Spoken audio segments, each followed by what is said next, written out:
Jamaah dan Allah yakum ajma'in. Hal lain berkaitan dengan berjamaah di masjid, berjalan kaki menuju masjid punya keistimewaan tersendiri. Jalan kaki menuju masjid punya keistimewaan tersendiri, yang karena itu mereka yang rumahnya lebih jauh dari masjid itu lebih afdol, lebih utama. Di masa Rasul ada jamaah yang berangkat ke masjid naik kendaraan onta, tapi ternyata di beberapa hadis berikut ini Rasul tekankan jumlah langkah kaki. Sahabat yang naik ontaknya, naik kendaraannya, nggak ada yang nanya, ya Rasul bagaimana kita yang naik kendaraan? Nggak ada yang nanya. Saat ini pertanyaan ada, bagaimana Ustadz kita naik kendaraan, naik sepeda sekaligus olahraga? Ya paling jawaban saya, semoga saja putaran roda sama dengan langkah kaki. Semoga. Jadi berjalan kaki menuju masjid tentu berbeda naik kendaraan menuju masjid. Capeknya lebih. Di hadis yang lain, pahala diberikan sesuai dengan tingkat kesulitannya, tingkat kecapeannya sudah tentu berbeda. Yang kedua, ketika jamaah masjid berangkat ke masjid jalan kaki, syiarnya lebih lama terlihat. Masyarakat yang melihat, oh itu jamaah al-hijrah itu berbondong-bondong jalan kaki, nggak semenit 2 menit. Naik kendaraan, pintu jendela ditutup, orang nggak tahu itu mau kemana mobil. Syiarnya tidak terlalu terlihat. Hadis-hadis berkaitan dengan keistimewaan jalan kaki ke masjid. An Abi Hurairah radhiyallahu an anin Nabi sallallahu alaihi wasallam, man goda ilal masjidi aw raha a'addallahu lahu fil jannati nuzulan kullama goda aw raha. Hadis ini diriwayatkan oleh Imam Bukhari 6.662, Imam Muslim 1.556. Dari sahabat Abu Hurairah radhiyallahu an, dari Nabi sallallahu alaihi wasallam, kata beliau, barang siapa berangkat pagi-pagi ke masjid atau berangkat siang sore ke masjid, berangkat jalan kaki, goda roha, a'addallahu lahu fil jannati, Allah sediakan di surga untuknya nuzulan, kedudukan tempat khusus. Kullama goda roha, setiap kali dia berangkat Allah sediakan kapling khusus. Berangkat pagi, berangkat sore, Allah sediakan kapling khusus, termasuk siang tentunya. Jamaah dan Allah wa yakum ajma'in. Saat ini lebih-lebih, katakanlah setelah setengah kilometer rumah kita dari masjid, berangkat sholat duhur, itu lebih terasa banget. Lebih-lebih masjid yang tidak pakai AC, kita berangkat mandi keringat, sampai masjid nggak sedap aroma kita. Ini harus dipertimbangkan juga. Kalau masjidnya pakai AC, dari luar keringetan sebentar insya Allah bisa kembali enak. Aroma tidak sedap dari tubuh kita pun tidak akan tercium yang lain. Berjamaah ketika aroma tubuh kita nggak sedap buat yang lain, mengganggu kenyamanan yang lain, oleh Rasul tidak dikehendaki. Ingat hadis tentang orang yang makan bawang. Oleh Rasul disarankan jangan mendatangi masjidku mereka yang makan bawang, karena aromanya tidak sedap. Jadi ketika kita mau berangkat ke masjid jalan kaki, yang harus juga kita pertimbangkan, nggak sekedar pahala setiap langkah kaki kanan kaki kiri, harus dipertimbangkan nanti aroma tubuh kita sampai masjid dalam kondisi tubuh berkeringat nyaman atau tidak buat yang lain. Itu harus dipertimbangkan. Hadis berikutnya, An Abi Musa al-Ash'ari radhiyallahu anhu qala qala Rasulullah sallallahu alaihi wasallam inna a'dhaman nasi ajran fis salati ab'aduhum ilaiha mamsan fa ab'aduhum walladhi yantadiru salata hatta yusalliyaha ma'al imam a'dhamu ajran minalladzi yusalliyaha summa yanamu. Ini hadis riwayat Bukhari Muslim. Bukhari 651, Muslim 1545. Dari sahabat Abu Musa al-Ash'ari radhiyallahu anhu berkata, bersabda Nabi sallallahu alaihi wasallam, inna a'dhaman nasi ajran fis shalah, sesungguhnya manusia yang paling besar pahalanya di dalam sholat adalah ab'aduhum ilaiha mamsan, orang yang paling jauh jalan kakinya. Fa'ab'aduhum, yang lebih jauh lebih besar lagi.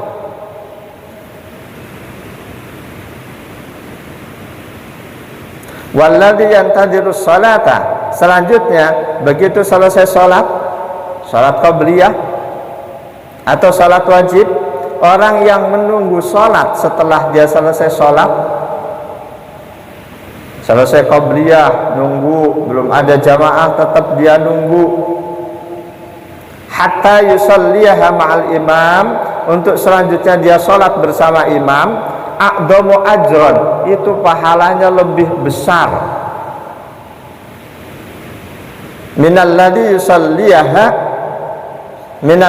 yusalliha summa yanamu, dibanding orang yang begitu selesai sholat terus dia tidur.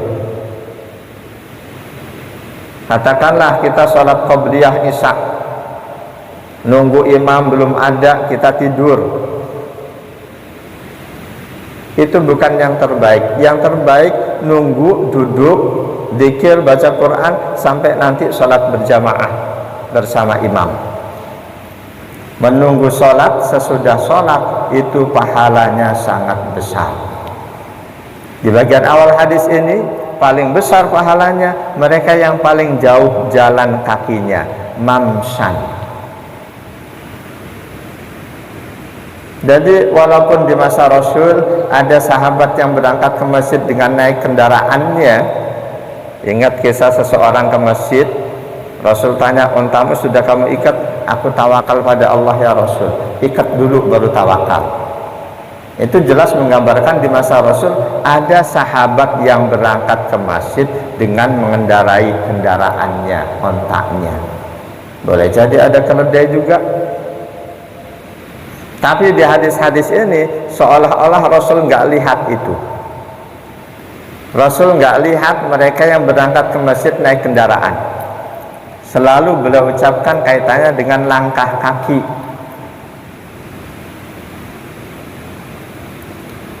Hadis berikutnya lagi,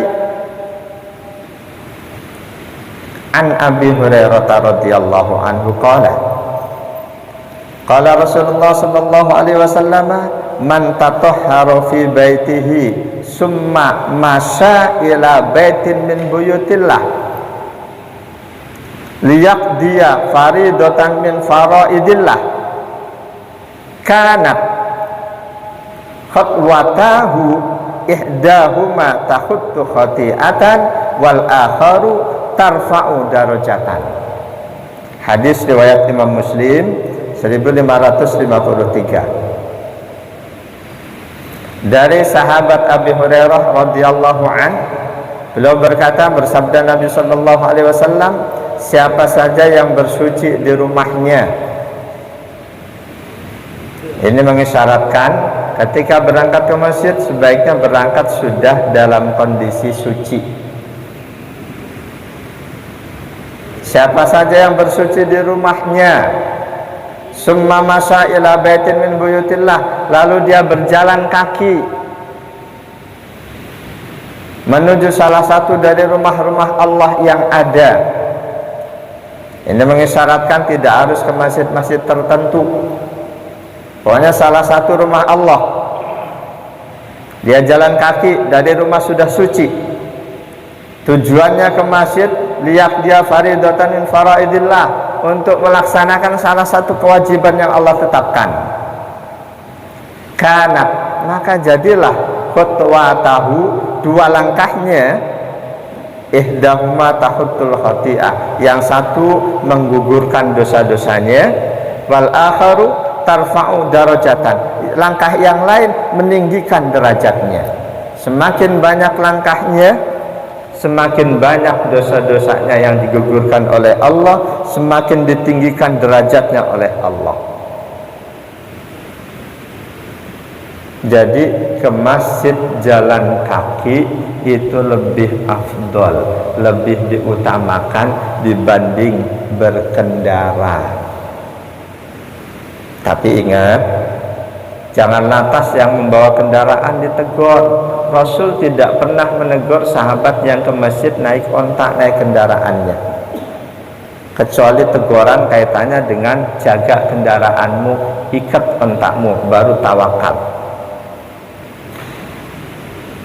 Jadi sesuatu yang lebih afdol, ada yang kurang afdol. Rasul seringkali sahabat melakukan hal yang kurang afdol, oleh beliau tidak ditegur. Contoh lain, Rasul menganjurkan sebaik-baik sholat wanita di rumahnya, tapi Rasul tidak pernah menegur wanita yang berangkat ke masjid. Rasul tidak pernah menegur wanita yang berangkat ke masjid, padahal di hadis beliau sebaik-baik sholat wanita di rumahnya. Ketika saat ini ada ustadz negur, bu, sholat di rumah lebih baik buat ibu, dia tidak mencontoh sunnah Rasul. Rasul paling tahu kaum wanita yang terbaik sholat di rumah, bukan di masjid, tapi beliau tidak menegur wanita yang berangkat ke masjid.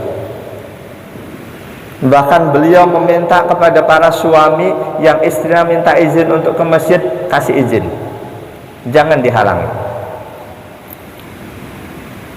Berangkat ke masjid jalan kaki itu lebih afdol dibanding kendaraan, tapi Rasul tidak pernah menegur sahabat yang ke masjid naik kendaraannya. Hadis berikutnya lagi, ini tentang sahabat yang rumahnya jauh, punya pikiran untuk menjual rumah yang jauh demi lebih dekat ke masjid. Saat ini banyak teman-teman yang terbaik-baik rumah-rumah yang dekat rumah Allah. Yakin itu nggak ada argumennya. Di masa Rasul, sahabat yang hendak menjual rumahnya yang jauh dari masjid demi membeli rumah yang dekat masjid, oleh Rasul itu ditegur. An Jabir bin Abdullah radhiyallahu anhu qala kanat diyaruna naiyatan anil masjid fa aradna an nabi'a buyutana fataqarraba minal masjid fanahana Rasulullah sallallahu alaihi wasallam faqala inna lakum bikulli khatwatin darajatan. Hadis ini riwayat Imam Muslim 1550. Dari sahabat Jabir bin Abdullah radhiyallahu anhu berkata, kanat diyaruna naiyatan anil masjid, rumah kami,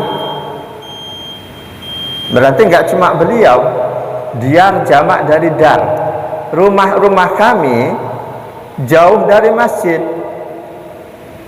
Fa'aradna an nabi'a buyutana, Beberapa orang kami yang rumahnya jauh dari masjid punya keinginan untuk menjual rumah kami yang jauh dari masjid itu, fataqarraba minal masjid, untuk mendekat ke masjid. Fanahana Rasulullah sallallahu alaihi wasallam, Rasul melarang kami. Rasul melarang kami. Faqala, kata beliau, innalakum bikulli khatwatin darajatun, untukmu setiap langkah itu ada tingkatan, ada derajat lebih tinggi, kok malah mendekat? Tentu karena Rasul tahu sahabat Jabir dan lain-lain ini sahabat yang sudah semangat untuk sholat berjamaah. Jauhnya rumah buat beliau nggak jadi kendala. Dekat masjid boleh jadi baik bagi orang yang belum terlalu demen sholat berjamaah, karena belum demen, jauh dikit udah males. Nah, buat dia dekat masjid itu ada baiknya. Ketika dia sudah rajin, sudah kecanduan dalam tanda kutip sholat berjamaah, ada baiknya rumahnya dekat masjid, jual, pindah yang lebih jauh, supaya langkah kakinya lebih banyak lagi. Jadi sahabat yang selalu jamaah ke masjid, rumahnya jauh, kok mau dijual demi pindah dekat masjid, oleh Rasul dilarang. Setiap langkah kakimu menuju masjid itu meninggikan derajatmu. Jamaah dan Allah wa iyyakum ajma'in. Banyak hadis-hadis lain berkaitan dengan berjalan kaki ke masjid itu lebih diutamakan dibanding naik kendaraan. Meskipun demikian, Rasulullah tidak pernah menegur sahabat yang ke masjid dengan naik kendaraan. Yaitu kalau jarak rumah kita ke masjid cuma berapa ratus meter, bahkan kalau toh cuma 1 kilometer, rasanya jalan kaki itu masih lebih baik, walaupun saat ini lebih terasa berat. Saya jalan kaki dari rumah ke Keranji Ujung kira-kira 1,5 kilo, itu jamaah itu udah nggak percaya. Bener Ustaz jalan? Nggak mungkin, paling motor diumpetin.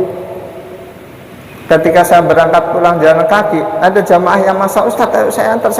Nggak usah, sengaja saya jalan kaki ini, terima kasih. Jadi berusaha apa yang kita ketahui dari sunnah Rasul, hadis Rasul, kita praktekkan. Itu salah satu cara untuk mengekalkan ilmu kita supaya langsung melekat dengan kita praktekkan. Ilmu apapun yang sudah kita ketahui, ketika kita praktekkan, insya Allah ilmu itu akan melekat di pikiran dan jiwa kita. Wallahu a'lam bishawab. Mungkin ada 1-2 pertanyaan, silahkan.